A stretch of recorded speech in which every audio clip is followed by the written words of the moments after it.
Welcome back, everybody, to Alabama Care. Today, I am up in Madison County. This is my first time ever in Huntsville. Oh, wow. I was driving and I actually took a picture of the the space shuttle thing, Right. which is very cool. I've never seen that in person before. And I felt like I was about to go to the moon or something. If I made a right, let me hop on board. I have the pleasure of being here with Mrs. Joy Cox.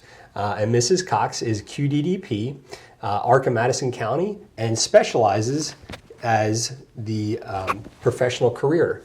What was the title there? Just lost it.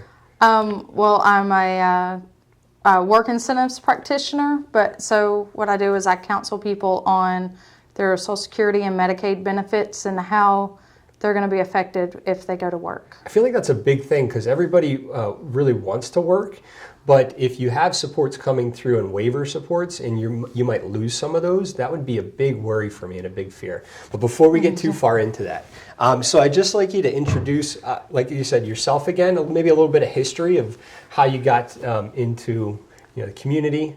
Oh, well, that is actually pretty interesting. So I was a student at Athens State University where I received my bachelor's degree in psychology, and my oldest child had just been diagnosed with ADHD and was having some issues with adjustment to school, and I was getting a phone call almost every single day about his behavior. So that really kind of helped shape just seeing where his supports lack. So I was like, well, this is what I want to do. I want to work with individuals who have similar issues to try to fill that gap that, because my son wasn't getting the help that I thought that he should. Yeah. So, I graduated, and then I'm looking for a job. So I heard about the ARC was looking for a part-time job coach for the Career Center. Then it was known as the Madison Area Supported Employment. And so I started working part-time as a job coach, and from there, about a year and a half later, I moved into my current position as a qualified developmental disabilities professional, and that's Quite a mouthful there. I used to QIDDP, but it's kind of dropped the I. Yeah, some places use QIDP. We still use QDDP. It's a mouthful no matter which one you use. So that's why we shorten it. Yeah. And we shorten it even further to just Q because, Yep.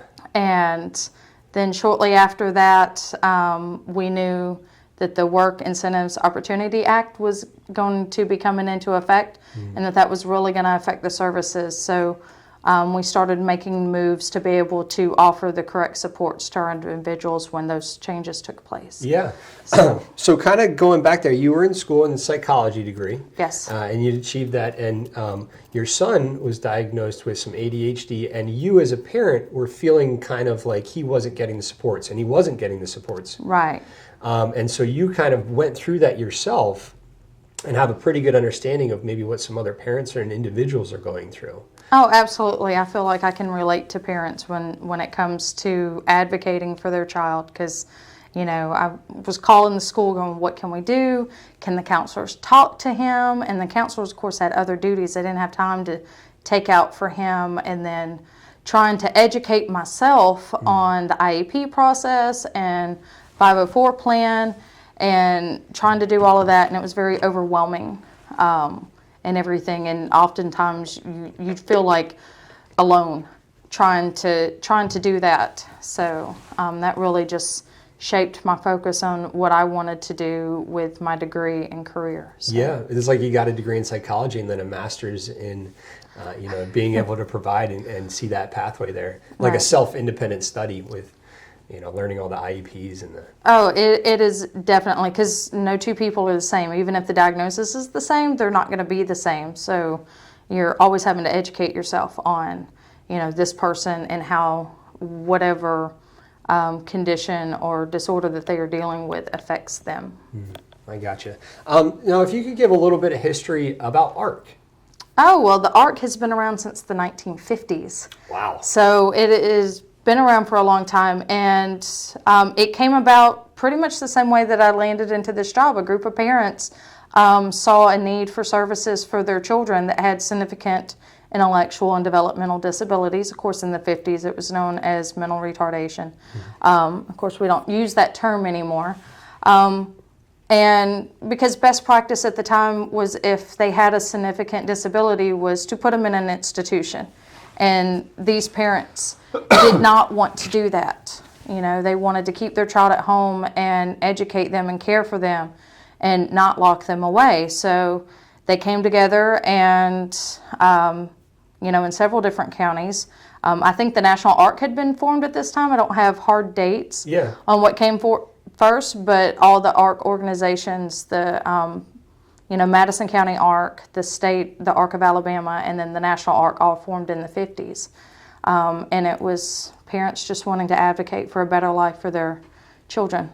I feel like there's some parents that are going to come together here in the next few years and start another organization and focused around, you know, community living as well. But my son or my daughter, and I'm not a father, but, you know, if a son or a daughter want to live with somebody in an apartment, another person that you maybe can combine those services. I've got a few parents that are calling about that and asking questions. I feel like there's another organization about to pop up. But They're working towards that. The state is making changes every day, and they're coming really fast.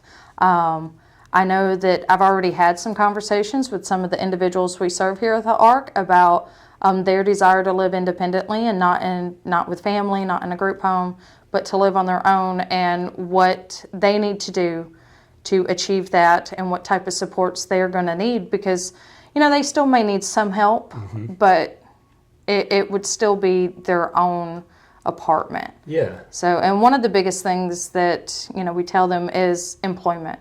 It's, if you want to live independently, you've got to find employment. Yeah. You have to be able to provide for the lifestyle that you want. Absolutely. Yeah. So what exactly is, oh, by the way, I did a little digging and I found out that you are the Distinguished Professional of the Year in 2018. So congratulations on that. Thank you. Thank you. And I'm guessing you were presented at the, was it September conference last year? I think it was in February last year. I attended a lot of conferences. But yes, I was recognized as the Distinguished Professional of the Year for 2018 last year. So thank you. Heck yeah. Another congratulations. Thank you. And then the new conference is coming up in September this year, I believe. Yes, yes it is. Yeah. We hope to be there broadcasting a few of the breakout sessions. Oh, that would be absolutely fantastic. There's a lot of good information that gets presented in those breakout sessions. Of course, I don't always get to make it to all the ones that I want to. Well, there's like 8 breakout sessions, so you can't. It's literally impossible. We usually go, a couple of us will go, that way each of us can go to a different one, and then we come together and talk about it. That's cheating. It's like taking notes in different classes, not going supposed to. There's so much information. There's no way one person can tackle it all. I agree, yes. So we're going to be talking about customized and supported employment today, and I just would like you to define what customized and supported employment is. Okay. Well, supported employment is basically the idea that individuals with disabilities receive supports in the workplace so that they can work independently. And that could be through job accommodations, which are, you know, guaranteed under the American with Disabilities Act. A job coach, which we provide job coaching services. Some individuals, they just need support and help finding a job, because you may be aware that individuals with disabilities are the most underemployed and unemployed demographic group in the country. Say that again, they're the most unemployed or underemployed demographic group in the country. So somebody who's in a wheelchair that has a PhD in astrophysics, still, even though, you know, educationally more than qualified to work at NASA, may still find difficulty finding a job simply because they are in a wheelchair. See, that's crazy to me. So, do you know what percentage of the population is unemployed? not currently. But it's the highest, like you said. It is. If you look at, you know, age groups or ethnic backgrounds, people with disabilities are the highest number of unemployed group. And so the government is really trying to tackle that now. They see that there's a disparity there, and they're putting some effort and supports a lot behind employment.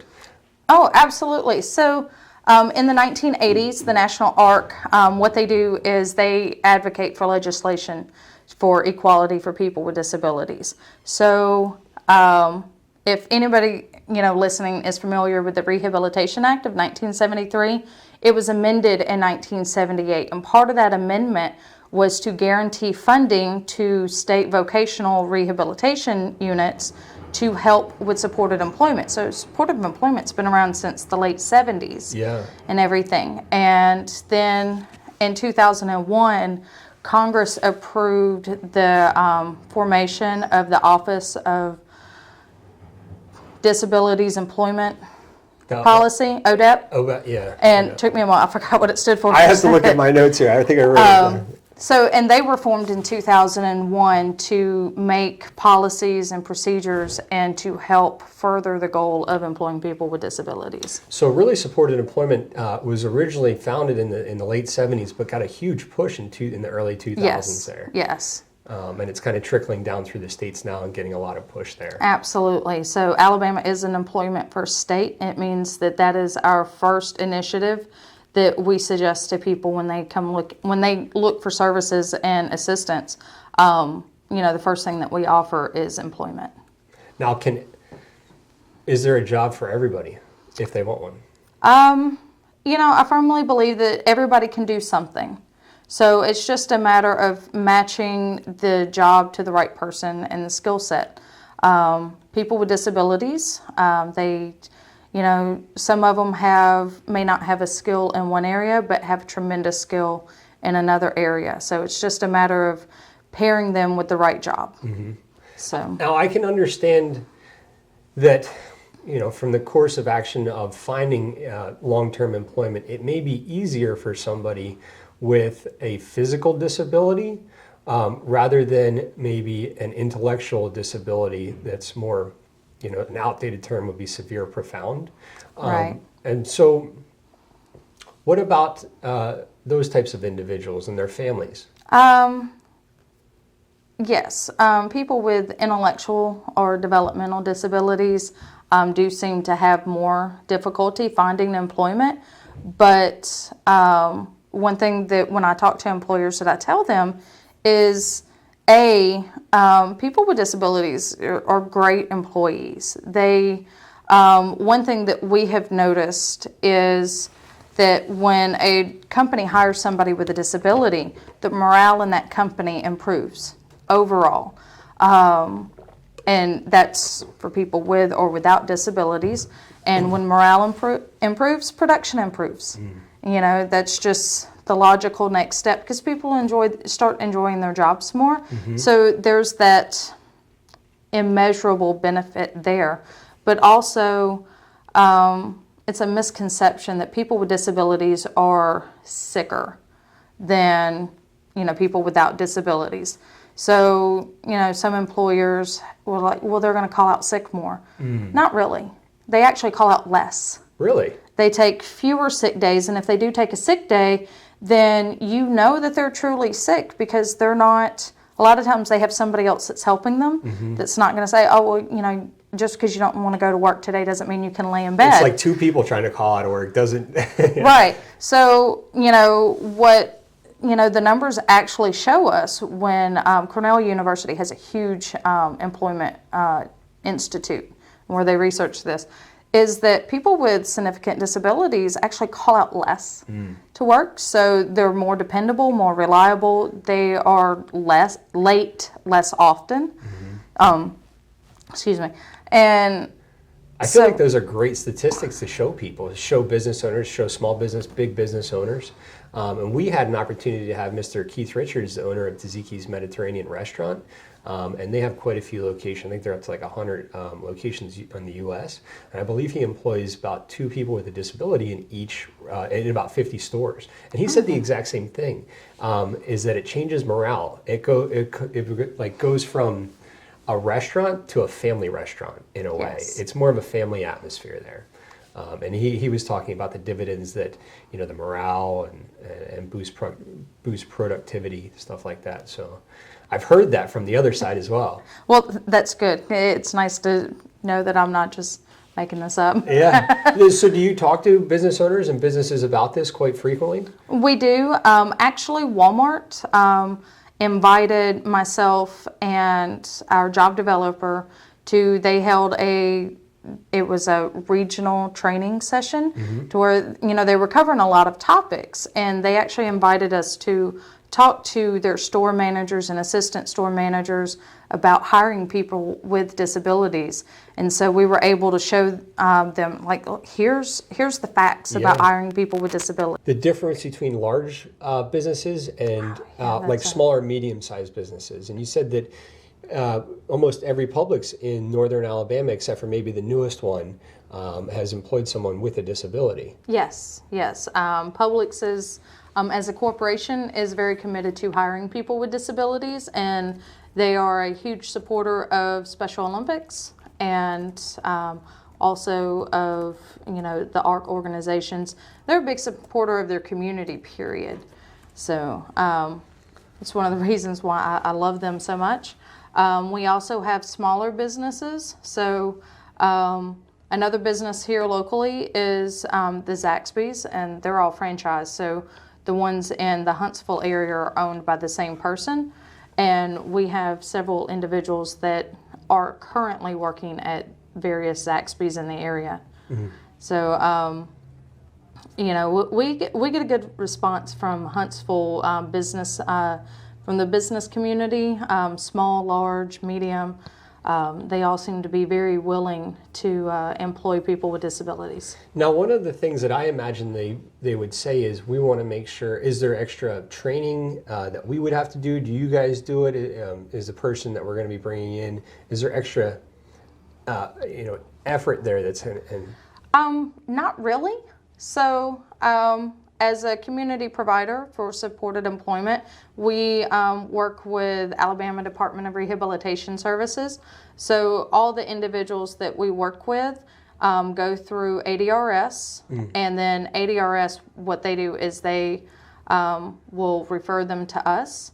And then when we work with the employer, we like to encourage all of our people to go through the same training process as any other employee would. It helps build good relationships with their coworkers and provide natural supports, because the idea is that they're going to work independently. And just like anybody, work becomes a lot more enjoyable when you have friends at work. Yeah. So we try to foster those relationships, but any additional training, our job coaches go through orientation training with the individuals. So while they're working with the company trainer, the job coach is there, and if we see something, then we can kind of step in and help the trainer. So usually our individuals are able to complete their training process in about the same amount of time as anybody else. That's awesome. Take me through the ADRS thing again and how that works between ARC and ADRS there. So ADRS has a program called Milestones to Employment, and it consists of 4 stages. So the first is assessment, and when an interested person is approved for services, they're sent to a provider like the ARC, and we would take them to a business and we would assess them in a work environment. We usually do 2 of these and try to get different environments, and they last 2 to 4 hours a piece. And this is so we can look at where they are as far as skills development, be able to determine if they're going to need any accommodations, what those accommodations might look like, what their strengths and weaknesses are. I've had some, I did an assessment at Books A Million here in town, and after about 30 minutes, the individual goes, I don't like this. Yeah. No, that's awesome though. Because And he goes, I'm so sorry for wasting your time. I was like, what are you talking about? Now I know exactly what type of job not to look for you. I was like, so it was a success either way. Yeah. It didn't last as long as it had been planned, but when he said, I don't like this type work, you know, it comes with that a lot of information. Yeah. So once we figure out what they like, what they don't like, what they're good at, what they might need help with, then we start looking at job development. And that's the tough stage. Okay. So I'd like to ask a question. Sure. You had a great example there of going to like Books A Million, and are other companies, if somebody comes with you and says, hey, I'd like to work for this company, are those companies open to allowing somebody to come in and try out the job? yes. So we've actually had a number of people hired that way. Really? They say, I'd like to wash dishes. I like to wash dishes. So I contacted an employer that I know has a need for a dishwasher. I say, hey, can I set up an assessment? It's going to take about 2 hours. Bring them in, let them wash dishes for a couple of hours to see if that's really what they want to do. Oh, excuse me. And I had one such, they did a great job, and he says, I really like this. You know, I wouldn't mind working here. And the employer says, well, actually, I need somebody. Yeah. And offered a job right then. Of course, there's no That's obligation. like picture perfect. It is perfect. Yeah. I mean, one assessment, you know, did the assessment, got a place in a job. It was all done in a day. You know, of course, the employers aren't under any obligation to hire. And we have a number of companies that even if they don't have any openings, they still let us come in and do assessments. See, I think that's really cool because then you have a way to test out if they really do enjoy the job without having to be under too much stress there. And Right. the company's like, hey, you know, we're not employing anybody right now, but we want you to test this out. You know, how would you go about finding somebody that was looking for to hire somebody?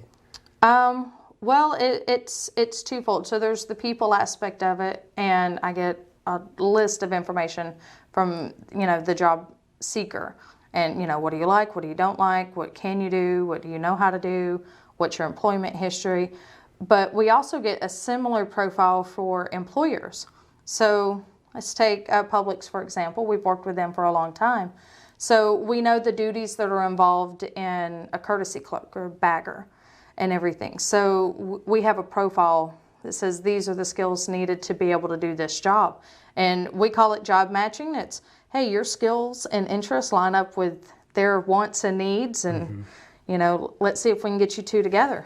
So you actually have like a form that companies will fill out and give to you to have on file and say, hey, we're looking for these people right now? We don't really have a form, but we do have a method of collecting, you know, that information. We use an online database system that we can input that information and build an employer profile. Okay. So that when we're searching, we can, you know, I pull up an employer and it shows skills, maybe education level, things like that. Now, what if somebody comes and says they want to work with like a mom and pop store? Do you reach out directly to the owners, just call them up, cold call? Yeah. Cold calls are not very successful, as anybody who's ever been in direct sales know. The Cornell Institute did a study and showed that cold calls work 3% of the time. But with job development, you have to make a cold call into a warm call. So it's a lot of knocking on doors. You know, it's like, hey, let me introduce myself. And then going back, let me introduce myself again. Yeah. And we kind of use those situational assessments as also a way to, you know, Open the build a door, relationship and you're open under a no door. obligation. We just want to see Absolutely. if this is a good fit for an environmental fit. Absolutely. That's a good point. It does open up the door. So I knocked on doors for a couple of summers after college, sold alarm systems. So very familiar with the cold calling. Right. You have to hit the numbers to be, you know, to get it done there. Right. It's a very people business. It is a very people business. And, you know, so it's just a process of, you know, job developing takes a lot of work on, you know, on anybody's part. And as I explain it to people, imagine looking for a job for yourself and how much work is involved in that. And that is how much work a job developer puts into helping somebody else find a job, because it's the same process. Each person. Each person. So that brings up a good point. Typically, how long is that process? it varies from person to person. Some people like, I don't want to work at these type places, so, due to either environmental preference, family preference. Maybe they have, a condition, maybe, the building has a lot of lighting and they're sensitive to the lights for whatever reason. So, so based on the person's, what they need and everything. And then, of course, waiting on employers, I would love to tell people, a common misconception is that we have a staffing firm. Yeah. We just have a list of employers that say. See, that's what I was wondering if that's. We don't have a list. Occasionally, we'll have an employer that calls us and says, "Hey, I have an opening. Do you have anybody that would fit? This is what I need. Do you have anybody that fits?" Sometimes that does happen, but we don't have a list that we can just say, "Oh, you're looking for a job? These ABC people store. They've got an opening. Go down there and give them my name." Yeah, we don't. That's not how that works. Tell them it's me. They know me. Yeah, that's not how that works. We do when we say job development, we go, we meet with the employer and say, "Hey, I have a person that this is what they can do. I saw that you're looking for somebody. They would be perfect. Can we get them in here for an interview? Yeah. Can I bring them by, let you meet them and everything?" And that's where the customized employment comes in. Customized employment is supported employment. What's the difference between the two? Well, supported employment would be, hey, I need, you don't need any accommodations or any special considerations. You get hired directly into a job with its existing job description. Okay. Customized employment would be, I have somebody who can do maybe 50% of the duties for this job and 25% of the duties for that job. Mm-hmm. So let's see if we can put those two jobs together, and they're going to do these duties, and then somebody else would pick up the other duties. So we tailor it specifically to the person. Every company has these tiny little jobs that people don't like to do. Yeah. That maybe they don't get done as often as they should. Maybe they're like the very last thing that gets done for the day. And, sometimes we can find somebody to say, "Hey, I've got somebody that can do those tasks for you." Yeah. And free up, your other, employees to do other things that you need them to do. Mm-hmm. So that's where the customized employment comes in. It's kind of like we're going to take this job and this job and this job and kind of put them together and make our own job out of it. Yeah, I imagine that the business owners or the store managers are a little reluctant on changing anything, but working with them, they kind of come to the realization, like, you know what, we've been needing something like this. We've been needing this solution, and they have this light bulb kind of thing. They're like, why aren't we doing this right now? Sometimes it happens like that. It's like, it's the job I didn't know that I needed until and that does happen. Yeah. We've seen examples of that with, there was a Project Search somewhere, and Project Search is an internship program for students to learn job skills. And a radiology department, I forget where this Project Search was, the radiology department had an intern, and they had to customize the job for the intern, and they went, "We didn't even know we needed somebody to do this." Yeah. And it actually resulted in a paying job for that person. Really? So that type stuff does happen. It's almost like entrepreneurship. You're going out and you're creating your own job for the business. It's something that you see in there, and how your qualities fit that job that needs to be done, and then almost convincing that owner or that store manager, like, "Hey, you really do need my help here to make, to do these things." Well, ADRS has a what they call paid work experience. So we've been able to utilize that for employers. They're like, "Well, we're not really sure if I actually need this." Yeah. And so we go, "Tell you what, let them come in for a couple of weeks. We'll pay them. See if it works out for you." So wait a second. So it's like a try before you buy. Yeah. So starting from the beginning, if someone's interested in employment, they would contact ADRS. Yes. ADRS would say, we would do kind of like an intake process there, and then refer them to the ARC of their local area throughout the state. Right. The provider of their choice. Not all ARCs offer supported employment. Okay. So it may be another organization for wherever you're located. Then once do they come in? Do they call you? Or do they just, call you, set up an appointment, come in and meet one-on-one? That's what we do is we'd call and set up what we call an intake interview. It's so that, we can meet you, I can't work for somebody, do work for somebody if I don't know who I'm working for. So, come in, let's meet, let's talk. Let me know what your vision of employment looks like, and that's really what I'm after is what are you looking for in employment so that when I'm going out there and I'm talking to businesses, if you don't like dogs, I don't need to go to the pet store and look for you a job. Or a veterinary clinic or something. Right. So, and get that information and everything. And it's a lengthy process. Tell me more about the paid trial period there. Yes. So the individual basically and the store owner say, okay, we're gonna try this thing out, but the store owner doesn't pay for those hours, the trial period. Right. So we had an individual here. He was we had taken him for an assessment at a local Hardee's, and they were looking at somebody to do afternoon prep for them. They just cut lettuce, tomatoes, onions, and do all that prep work that their other employees were like, well, I have to have somebody to make sandwiches and I need somebody to do this. And, so the Hardee's, they weren't really sure if they really needed it and if this person was the right fit for the job. And so we said, you know what we can do? Let's do a paid work experience. And we did it for 2 weeks for him. It can be up to 4 weeks. And we'll pay him, actually ADRS.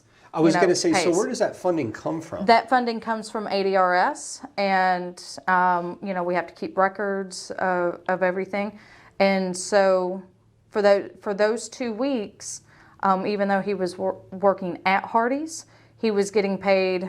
ADRS pays us, we paid them. Yeah. And so his pay for that was coming from us, so he wasn't working for free. Yeah. And at the end of the 2 weeks, Hardee's went, you know what, we really do need this, and this, I think this is going to work for us. See, I wish that was like I wish I could do that. Right. Try out different things like that, because it really does help you understand where you want to go there. It does, and it was, the idea, and I think for employers, is that, fear of risk. Yeah. It's like if I hire them and it doesn't work out, what's my liability? Yeah. What's going to happen if I have to let them go and everything. And so they may be kind of reluctant. And so offering them a risk-free way of, getting information and trying things out is very beneficial. I would like to take a quick break here. We have somebody in the chat. Sure. Bama Hager says, I would love to hear from Joy what the radiology group job was. I have access to a radiology group and would love to tell the group what the job was, kind of experience that he can take to his radiology group. Oh, sure. Let me see if I can remember the details, because it was a story that was told to me. But from what I understand, they needed somebody to help stock film or transport film from the radiology department to other departments. It's time-consuming tasks, but they still needed to be done. Mm-hmm. And so rather than tasking a technician to do those things, the technician could stay in the radiology department and take the images that they needed, and then they had another individual to do the less technical tasks, such as getting more film, which I think it's all mostly digital now, or carrying those images to another department that was waiting on them. So if I remember the details correctly, I feel like that would be a perfect opportunity for somebody that was looking to get into the medical field there and be able to help out in a radiology lab. Oh, absolutely. Yeah. Absolutely. I am going to scroll through really quick. If anybody has any questions, go ahead and type it in, and I will go ahead and bring it up. Lisa Morris, thank you for the audio comment there. Please, if anything else goes wrong, just shout it out here, and I'll try and keep an eye on it. Full Life Ahead, always in the chat. I appreciate you guys. I love Full Life Ahead. I want to give a shout out to them. Yeah. So they are how we came into contact.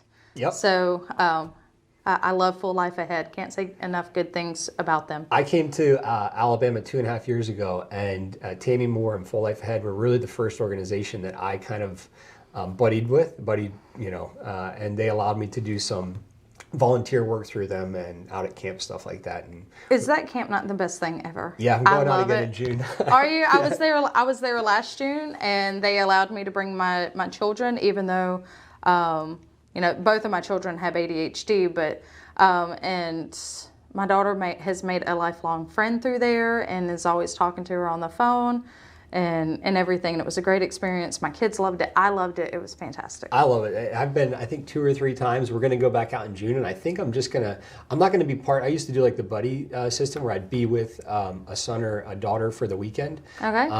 And this time I think I'm just going to kind of set up the computer and have people come by and tell their story, or talk and chat and kind of be through there. So That'd be awesome. It was a little segue, but I had to. Yeah, no. Claire, Christopher, thank you for being here with us. Mr. Bama Hager, good you're here with us, and I'm glad that you asked a question. She said she got it. Awesome. Cheryl Murdoch, glad you're here. Okay, so I would like to jump back a little bit. So the trial period, ADRS will pay for. Now, is that pay, is it straight across the board, or is it per position? Or how does that hourly, is it hourly? Or? It's hourly. It's at least minimum wage, and it's paid. So if they work 20 hours that week, it's 20 hours at minimum wage. Okay. Yeah. So we're really, I know for our organization, we have gotten away from sub-minimum wage and everything. We let our certificate go last year and said, you know what, we're going to pay everybody at least minimum wage. We do have some individuals that make more than minimum wage. So it's kind of a case by case, but guaranteed minimum wage there. Guaranteed minimum wage. Now you talked about the employer maybe having some fears about what if this doesn't work out, what are the liabilities there. I also feel like there's some fears from the individual and the family as well, as in, what if we go ahead and get the job, we start making money, maybe lose some of our waivers and benefits, and this doesn't work out in 2 months. Right. That would be something that I would see. Oh, that is probably our number one concern that we hear from families when we start talking employment. Yeah. They go, but what about their benefits? And that is why Susan Klingel, who is our executive director, said, you know what, if we're going to, get people employed out in the community, we need to have somebody to address this for them. Mm-hmm. So ADRS does staff benefits counselors and everything. So if they're not receiving services from an ARC organization that has a benefits counselor, they can always go to their local ADRS and receive the same service. So I went through a Cornell program. It was, a semester course and everything to understand Social Security. And if anybody has ever dealt with that, they understand why that was a semester course. And so that when I sit down and talk to families, I can tell them these are work incentives, which are Social Security wants you to go to work. Yeah. That is the most important thing for any takeaway there. Is Social Security wants you to go to work, but they don't want to take your safety net out from underneath you. At some point, if you reach at a certain level, Social Security will be like, all right, you're on your own. Yeah. But it's not going to be, oh, you have a job, yank the rug out from underneath. Is that tapered down? Like, let's say you start off making a couple $100s a week, and you get promoted and you start making more money. Do they taper your Social Security down? They can. It depends. So Social Security has 2 different types of benefits. They have what's commonly known as SSDI, which is for Social Security called Title II benefits, and that's your FICA taxes. So when you're looking at your pay stub and you see FICA, that's what you're paying into. 7.65. That's what that rate is. Yes, yeah, it is probably. I think it is the highest percentage of tax that we pay on our paycheck. So that is, when you reach retirement age, 65, 72, whatever it is now, then and you start drawing your Social Security benefits, that's where that comes from, and it's commonly known as SSDI. However, but children that have disabilities can draw SSDI from their parents. So we'll just use myself as an example. let's say I had an intellectual disability and my parents had either become disabled, a disabled worker and could not work, or retirement age, then I would be eligible to draw an SSDI check based on what they had paid into it. Now that doesn't lower their... No. There's some math formula that I don't know what it is, but it's based on, so if your parent is entitled to, say, $1,500, you might be entitled to $600. I'm making those numbers up. Yeah.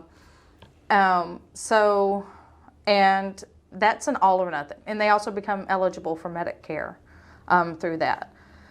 So that's all or nothing. They have what they call substantial gainful activity, which goes up every year. For 2019, it's $1,220. So if you earn $1,221, you get no benefits. If you earn $1,219, you get all your benefits. Why? Who would go over?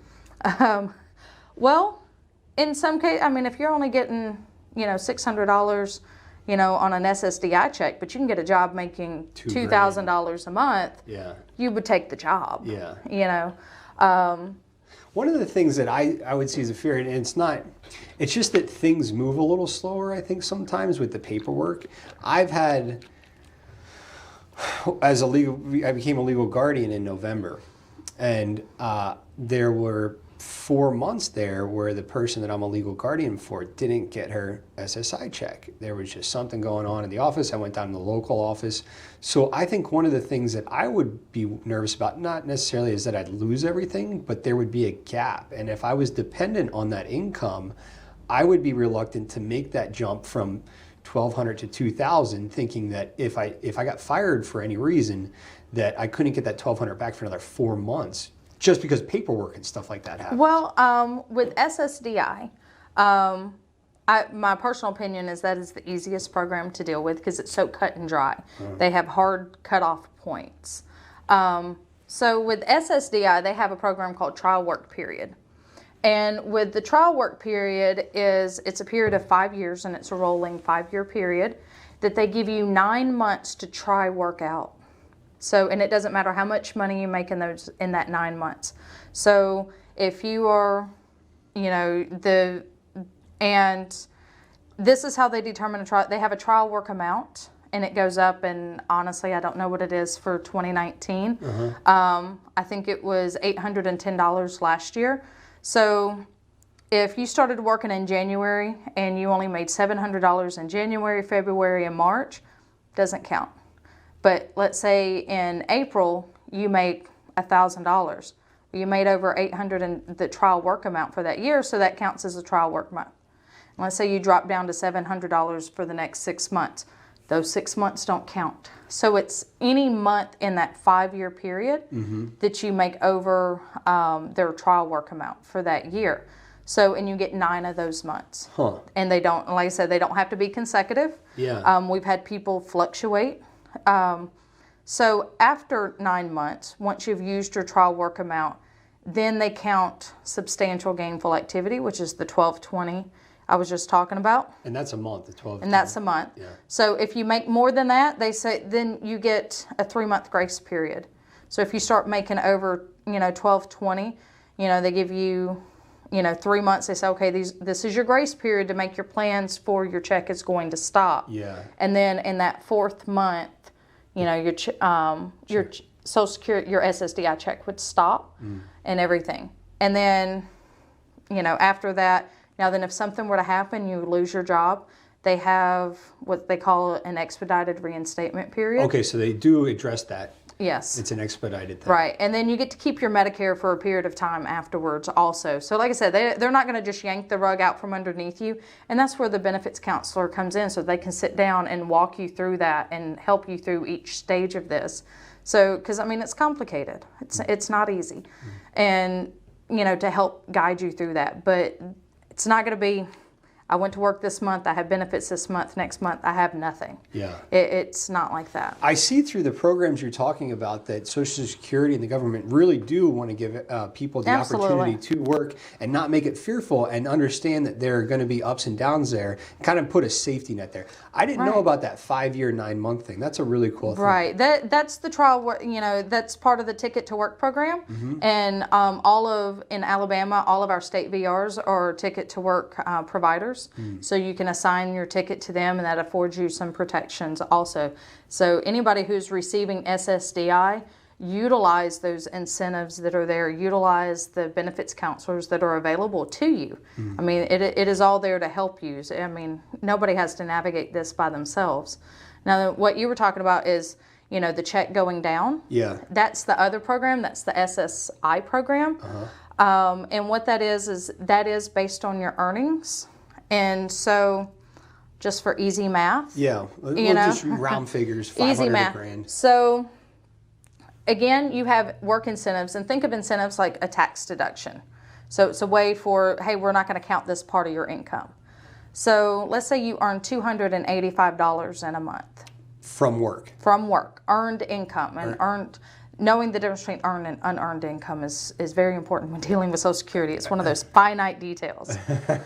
So working, you earn $285. So they're going to give you a total of $85 in exclusions. Okay. Okay, so, they take that away. So now you have $200 of countable income. Right? Well, Social Security is only going to reduce your check by half of your countable income. Half of your countable income. So if your countable income is $200, they're going to take $100 away from your SSI check. And if I go down to, if I lose the job, would it go back up? It goes back up. It's month to month. So if you're receiving SSI, it is very important that you report your wages every single month. Yeah. So wages for April will be reported in May, and there's a number of ways to do that. But for anybody who's receiving those benefits, to avoid any issues down the road, it's very important that they report those wages every month. So then is there an instance where someone that is receiving SSI would start working and would ever receive less than what they originally had in their SSI? No. Is there any possible way? No, because SSI, so the maximum amount in SSI you can receive for 2019 is $771. Okay, and because they count less than half of your income against you, you've got your $770, your SSI check plus whatever you earned, and that's always going to be more. So they only count it toward half. They're only going to. So if you make $1,000 and you were receiving $771, you're now going to receive $271. Actually, you'll probably receive more than that because you've got your exclusions. Yeah. And then they're going to count half. So they would count less than $500 against you. Yeah. So you might probably still receive an SSI check of about $500. So if someone were to walk in here and they're receiving SSI and they say, I'm fearful that if I get a job and start working that I will bring in less money than when just my SSI, and you can look them in the eyes and go, there's really no possible way that will happen. Absolutely. See, that's a powerful statement. That would just demolish that fear. And they would say, walk me through that, but... And I usually do. So it's easier for numbers. It's easier to see it on paper. Yeah. And so, I can show them this is how it's going to work. If you're working 20 hours a week, making this much an hour, this is exactly how it's going to affect your benefit, and probably tell you within a few pennies how much your SSI check would be. That's pretty cool. So, I'm going to take a quick break. We can drink a little bit of water here and just scroll through. Felicia Love, when is this going to be available on YouTube? Mrs. Love, it's about a week out. Clip the front and the back and throw it up on YouTube. If you'd like to see the YouTube channel or sign up for the weekly emails, go to alabamacare.org and put in your email there. The clips, we'll edit this down into 5-10 minute clips, will be a few weeks out. But you should be able to see the whole video on YouTube. And I've got, I think, 5 or 6 past broadcasts that I have to upload to YouTube. It takes me like 2 hours to upload these things to YouTube because they're massive gigabytes. Oh, wow. So work with me. When I upload them, I can't do anything else at the house. We also have Lisa Neal Morris in Huntsville, have a son with disabilities. He already has a VR counselor. How do we get in contact with Joy to start the process of looking at employment opportunities in HSV area for him? So I would say that the first step is going to be to contact the VR counselor and let her know, or him, know that you're interested in going to work, and then let them know who you choose as your provider. So freedom of choice is something that is huge. Just like you have the freedom to choose who your doctors are, you have the right to choose who are going to provide these services to you. So you just need to let your VR counselor know that you would like to work with the ARC, and then they will send your information to us, and then we will contact you and set up an appointment. So she already has the VR counselor, so she would tell the VR counselor, hey, we want to work with ARC of Madison County, specifically Mrs. Cox, and the VR counselor there would go ahead and send over the information to this office. Yes. And then at that point, you would contact them. Yes. Okay. And about how long does that take? If she already has an open case with the VR and approved for services, it shouldn't take very long. The eligibility process can take some time on the VR side and everything. But once we get that information, we can get started in a couple of weeks, if not less. Yeah. I just say a couple of weeks. Ed Dale is our job developer, and so he would be the one contacting her. And so depending on what he already has scheduled, it may take a couple of weeks. So you guys pretty backed up? You have a lot of people? No, we try to keep our, we have a relatively small caseload. The larger the caseload, the less individualized, personalized attention we can give. Yeah. And, we do what's called a person-centered approach, meaning that, we don't have a cookie cutter method that we try to put everybody into. So, the larger caseloads get less individualized attention. What age groups do you typically work with here? So the ARC of Madison County works with individuals of all age groups. So just to brag on organization, I'm very proud of the company that I work for.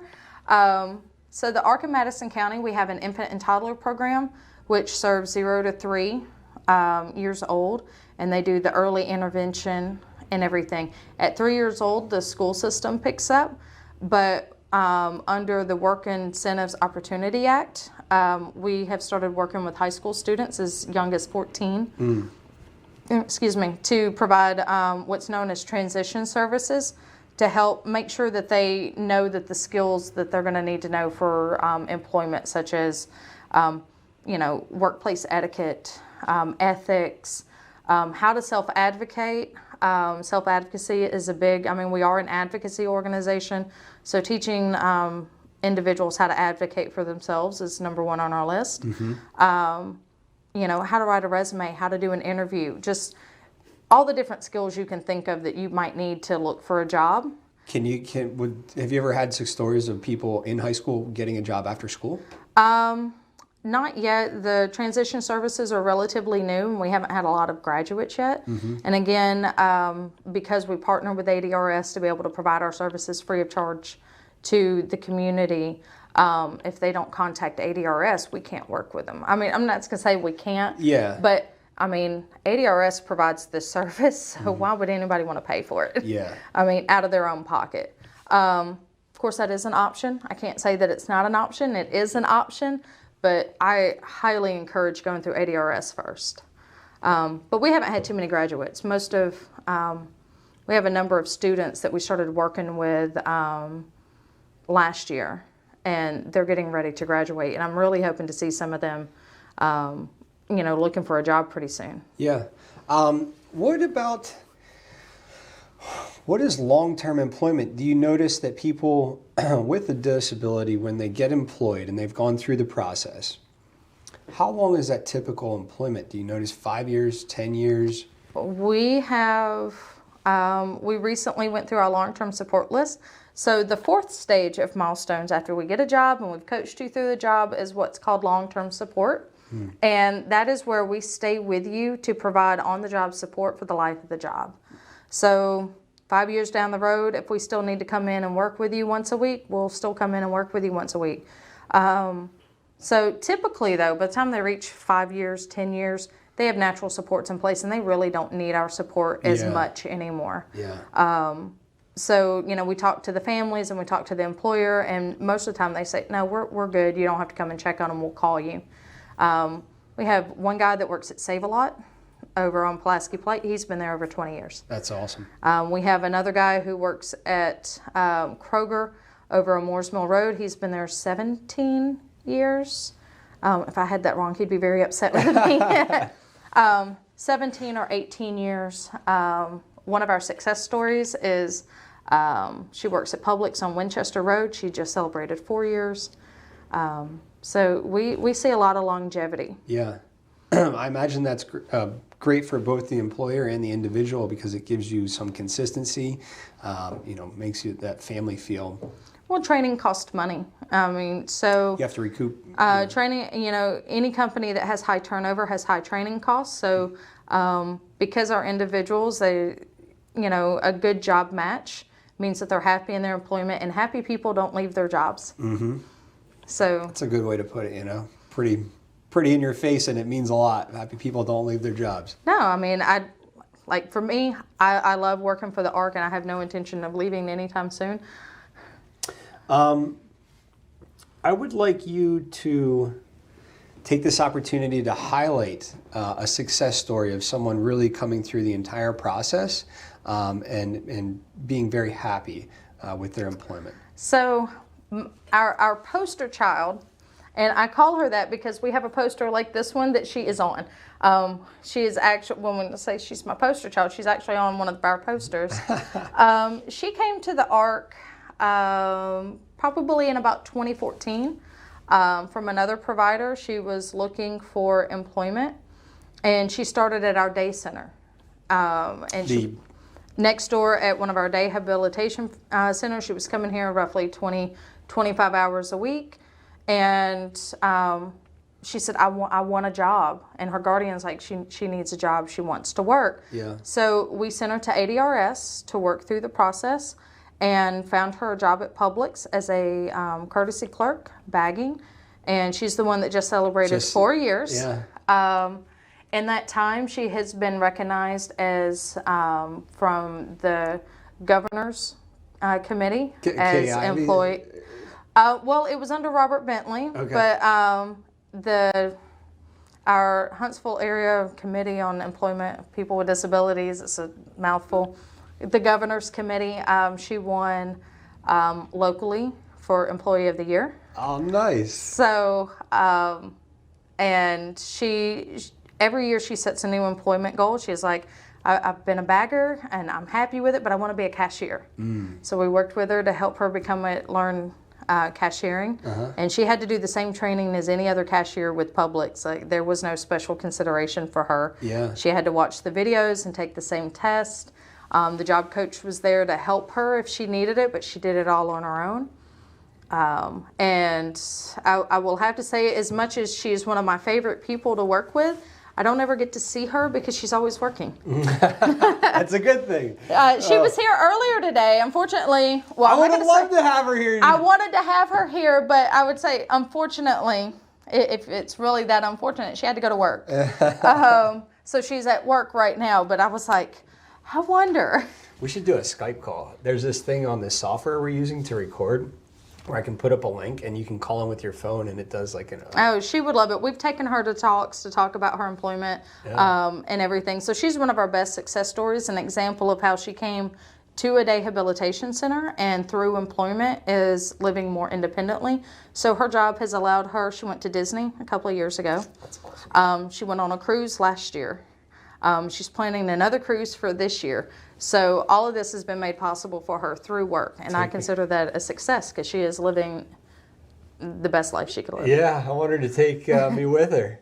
Right, I keep telling her, I tell her guardian all the time, I was like, well, if you need somebody to go with her on that cruise, I'm available. you can, I wasn't the Put in a lucky good one. word for me. Right. So she is definitely one of our success stories. And is there another one that really comes to mind? Another success story? Yes. She's actually, I don't know if it's in there. She's pictured right here in the glass, on my left. It's a little high. It is. Yeah. So she's actually one of our ladies that works at Polaris Industries. When Polaris moved in, they contacted us about hiring some of our individuals out there. And so at first they needed somebody to work in their cafeteria. Mm-hmm. And so Miss Jackie she said that she wanted to go to work. And this was in 2016. So she works in the dish room and absolutely loves it. And she's another individual I don't see anymore because she never comes to the center. So another example of how she went from not having work at all and just coming to the center and, wasting most of her day sitting around. And she got to socialize. I'm not going to say it's a waste of day, but what she really wanted was a job to give her a sense of purpose. Yeah. So we put her to work in Polaris. Yeah, that's amazing. And she has a great work ethic. It pays off there. It's very good to go about, you have to have that thing at the end of the day where you feel like you've accomplished your goal for that day. And work allows you to do that on a consistent basis. Well, everybody wants to feel, nobody wants to feel like they're a burden at all, and being able to work and provide for your own care and your own support gives you a sense of independence and freedom. And everybody has a right to have those, to feel that way about themselves. Just one more success story. I don't want to highlight just people from our center. Mm-hmm. So this was a lady, she came directly to us through ADRS, and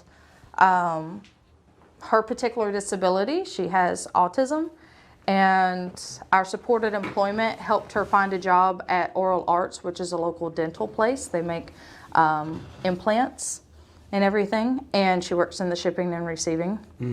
And she was very shy when we first met her, very reserved. Because she has autism, she was not very affectionate or outgoing. Mm-hmm. And through work, her mom called us crying because, she had opened up and started to talk about hopes and dreams and things that she wanted to do, which, she had not done before working. So when you mention that, it's kind of like the tribe raising a kid in a way of like allowing her to come out. I mean, she wasn't reaching that point with others through her family interactions. It's kind of closed there, and I'm sure they all have a great relationship. But allowing her to branch out in her own work environment and bringing that out, allowing her to bring that out. We see a number of people that they just gain a sense of self-confidence and everything through employment. That makes sense. Okay. What is the biggest misconception that you see individuals and families have about employment? The number one would be that if I go to work, I'm going to lose my benefits. Mm-hmm. It is the number one fear and holdback that we see. So, we talked about earlier, Social Security wants you to go to work, and they've actually put, programs and steps in place to make sure that you are going to be sufficient on your own before they take away that support and everything. And that includes the medical care that comes with that. So in Alabama, if you receive SSI, you're automatically enrolled in Medicaid and everything. So the nice thing is they're not necessarily tied together. So you could lose your cash benefit for SSI, but still keep your Medicaid. Okay. So if you're making not too much money, I don't know if that's a thing, but you can still receive your medical benefits without receiving your SSI check. Correct. Okay. Are there any other things that you see pop up when you meet with people or families that are kind of reoccurring? Well, some common barriers to employment, especially for people with significant disabilities. One of the most common is transportation. We work with a large number of individuals that do not have driver's license and rely on others for transportation. And Huntsville doesn't have, I mean, we do have some public transit, but it's not as good as it could be. Birmingham's the same way. You know, it's limited. It runs from 6 a.m. to 6 p.m., Monday through Friday. Excluding holidays, so you know you can't work on Labor Day because public transportation's not running on Labor Day. Yeah. Don't work on Saturday or Sunday because public transportation, and so that can create a barrier. You know, being limited to only Monday through Friday during the day. So that's a huge. And what do you do in that situation? Well, we talk to the family, and sometimes families will like, oh yes, I can take them and I can pick them up.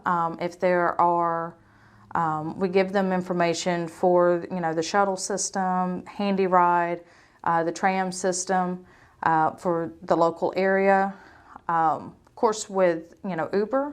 Yeah. Transportation is a little bit easier now that Huntsville, has Uber and Lyft. I wouldn't recommend a taxi just because it can be really expensive. Even the Ubers add up too a little, over time. It can. I mean, if you're having to pay to and from work 5 days a week, that can get pretty expensive and eat into, your income a little bit and everything like that. ADRS does provide drive training, so, they can contact their VR counselor about getting driver's education and possibly getting their driver's license so that, they can drive themselves back and forth. Are there any other things that you see kind of constantly pop up there? There's a large misconception about work. How do you mean? Well, our population, right now that I work with on a daily basis, the average age is, 50. Really? So they came up in in the 70s before free and appropriate public education. And so they did not have, I should say, the education and training to prepare them to go to work that we are now providing to students. Yeah. So, for example, we had one lady who said she wanted to work at McDonald's because she likes to eat the hamburgers. And she thought that if she worked there, she could eat all the hamburgers she wants. We had one lady who wanted to be a cashier because she thought the money in the register would be hers. Can't do that. No, you can't do that. So that's some misconceptions about work. Trying to, instill that this is not a feel-good position. This isn't, if you're working at Publix as a bagger, they're not employing you to be nice. They're employing you because they have a need, and these are the expectations you need to meet. So they need to be concrete. Maybe some of the things you're seeing pop up is people not understanding the concrete responsibilities of the job that they want. Right. And helping them see that, kind of going over the job description for the employer. Right. And, the state is taking steps now to start educating, students in high school to be better prepared for that because they see that that is a barrier to employment. Mm-hmm. Well, I can see that. Let me see. Okay. We are kind of towards the end here, and I was wondering if there are any upcoming events or programs that you'd like to highlight. Well, if you're in the Huntsville area, I just learned about this today. On May 3rd, the Autism Society is hosting an event. It is going to be held at the Rock Family Worship Center that's on Holmes Avenue, and they're going to talk about things like education, challenging behavior issues, transition planning, just a bunch of different topics that might be beneficial. And just because it's being put on by the Autism Society does not mean that it is exclusive to people with autism. So if you're in the Huntsville area and can make it out, it's May 3rd between, say, 8:30 and 3 o'clock. That's this Friday. Yes, this Friday. Mm-hmm. We'll have a table there, so come and say hi. Yeah, you can come and hang out. Yes, come and say hi, get some more information about the ARC of Madison County. Yeah. And see if we, have any services that, could help. And so we serve a wide range of individuals, so it's very likely we will have something to fit your needs. Yeah. So, So if you're in the area or you're traveling through the area, stop by on Friday. right. Or make a special trip. Yeah, you could always do that. And we kind of went over how to get a hold of you and the organization here, but if you could just reiterate that. Okay, so my office number here is 256-539-1782. I'm usually here Monday through Friday, about 8 to 4:30. So if I'm not here, then I'm probably next door. Leave a message. I will get back to you. My email address, if you prefer to email, is jcox, that's COX, at hsvarc.org. I'm always available through email, even if I'm not in the office. I can respond to my email. It's great having smartphones. Isn't it? It's good and it's bad because you're always connected. It's like, I need a break. I have when I go home, I don't work. Yeah? You have a hard no on that? Well, I do, and it's just because, my son who, he, like I said earlier, he has ADHD combined type, and, a couple of years ago he was diagnosed with anxiety. So when I go home, I'm still kind of working. So, home is for homework and work is for work. I think that's good to separate that there. So you need that time separation. right. Okay, and then the last thing that I'd like to ask, is there anything that we haven't gone over or discussed that you'd like to kind of touch on? And is there anything you'd like to say to the community? I would just encourage anybody who has questions about working to contact their local ADRS. There should be one in every county, if not every, there should be one local to you. The number, because they're all individual, I had to write it down because I don't call Montgomery, but to reach the Montgomery office is 1-800-441-7607. I would encourage to call if you need to get some information on how the Milestones program works, what providers are in the area. Like I said, we have several ARC organizations across the state, but we're all independent. So if you were in ARC of Shelby County, they may not necessarily offer the same services as we do, although ARC of Shelby County does have supported employment. But if the ARC wasn't providing those services in that county, there's another provider, and that's the great thing about the freedom to choose there. Right, absolutely. And always, just, feel confident to ask questions. I promise, if we don't know the answer, we can find the answer or point you in the right direction. I think for a lot of parents, the parents that I meet that say, "Oh, I didn't know this was out here," and it's, they just didn't know what questions to ask, and then they're like, "Oh, I can do that." Yeah, because it's kind of ask questions. It's like you don't know what you don't know. Right. And you kind of have to immerse yourself there to figure out, like, that's a buzzword. I should probably start using that. Yeah, let's be a user. Right. And I meet people all the time. They're like, really? That's available? So, I have these conversations all the time with people that just didn't know what services were out there. So, if you have questions, call your local ADRS and share the information. All right. Hey, Kelsey. At this point, we are going to conclude our broadcast for today. Okay. I would like to say thank you, Mrs. Joy Cox, for being here with us. Thank you. It was my pleasure. I absolutely enjoyed our time together, and I hope that you guys did as well. We will be live again on Thursday at 9 o'clock in the morning with Chris Stewart, who is ARC of Jefferson County, Central Alabama. Oh, yeah. So we have another great broadcast coming up. And once again, I'd like to say thank you. All right. Thank you very much.